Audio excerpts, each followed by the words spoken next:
untuk menanamkan disiplin positif di kelas.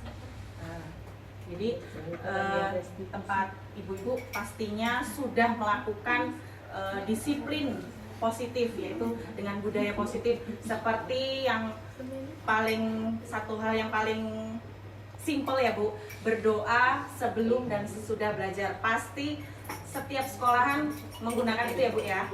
Ya. Kemudian ada juga di sini saya sudah buat ada 8 kesepakatan kelas, yaitu yang pertama berdoa sebelum dan sesudah belajar, kemudian tolong menolong sesama teman. Nah, kita budayakan dari hal yang terkecil, yaitu saling tolong menolong sesama teman. Nah, kemudian saling menyayangi, sesama teman harus saling menyayangi. Kan ada tuh teman yang hiperaktif, sukanya ya ringan, sukanya kalau nggak gitu gemesan. Nah itu kita berikan budaya positif, yaitu saling menyayangi sesama teman. Nah, kemudian jujur, disiplin, dan percaya diri.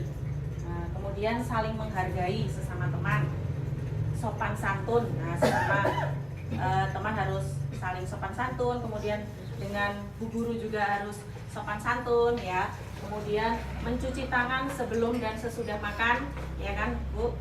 Kemudian membuang sampah pada tempatnya. Ya mungkin yang sering anak-anak lakukan kadang buang sampah tidak pada tempatnya. Nah itu kita harus menanamkan budaya positif dari kita ingatkan, ayo buang sampahnya di mana ya, dengan lagu juga bisa, dengan kita tegur dengan mendekat anak, kemudian sampahnya dibuang di mana ya nak. Nah, kemudian anak nanti akan berpikir, oh iya buang sampah itu di tempatnya di kotak sampah, seperti itu. Terus sebelum makan juga kan tangan anak setelah melakukan kegiatan pasti kotor ya kan. Nah, sebelum makan kita harus apa dulu? Cuci tangan dengan menggunakan apa? Sabun, kemudian dengan air bersih, air mengalir, seperti itu. Nah, jadi setiap sekolah, terutama di dalam kelas itu kita harus menerapkan budaya positif. Budaya positif dari yang paling sederhana, dimulai dari kita sebagai gurunya mengajak anak untuk itu tadi berbudaya positif di kelas. Jadi kita yang mengingatkan ketika anak itu melanggar, misalkan tidak cuci tangan langsung habis berdoa makan, ayo belum makan, sebelum makan kan harus apa dulu, kita memperagakan cuci tangan. Nanti kan anak lama-lama akan terbiasa ya, pembiasaan yang positif. Kemudian ketika pagi menggunakan 3S, yaitu salam, sapa, senyum kepada anak, iya apa enggak Bu?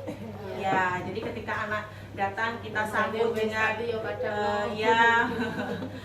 3S seperti itu. Kemudian anak dengan mandirinya meletakkan sepatu, tas, ya kan. Kemudian anak berbaris dengan rapi, itu dari kita Bu.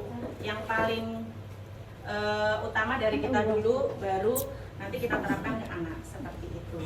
Kurang lebihnya seperti itu Bu, yang saya pelajari di Guru Penggerak Angkatan 6. Kemudian saya juga sudah menerapkan di kelas saya untuk setiap harinya kita menggunakan kesepakatan kelas. Jadi sebelum kita berdoa, kita melingkar Bu, kemudian anak, ayo sebelum belajar kita apa dulu ya nak? Oh kita berdoa, anak udah tahu.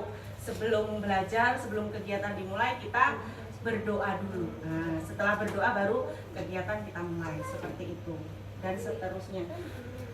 Jadi sekian dari saya, kita buat kesepakatan kelas ini secara sederhana dan simpel, dan nantinya kita terapkan di sekolah kita masing-masing. Dari yang simpel ya Bu, dari yang simpel ini nantinya bisa menumbuhkan jiwa anak yang mandiri, yang berdedikasi tinggi dalam menumbuhkan jiwa mandirinya itu Bu. Dari kecil kan kita tanamkan untuk disiplin. Nah tadi disiplin yang positif, seperti itu. Dan ketika misalkan ada anak tuh yang pasti ada Bu di sekolah kan anak yang agak hiperaktif, nah seperti itu gerak Luar terus. Nah, biasa. itu gimana sih cara kita untuk mengatasinya? Nah, kita dekati Bu, kita dekati. Kemudian anak itu kita ajak untuk Sharing. ya, berinteraksi dengan anak itu. Kemudian, yuk nak, kalau misalkan dia melanggar kesepakatan kelas, misalkan membuang sampah sembarangan, ayo kalau membuang bungkus makanan itu di mana nak, gitu.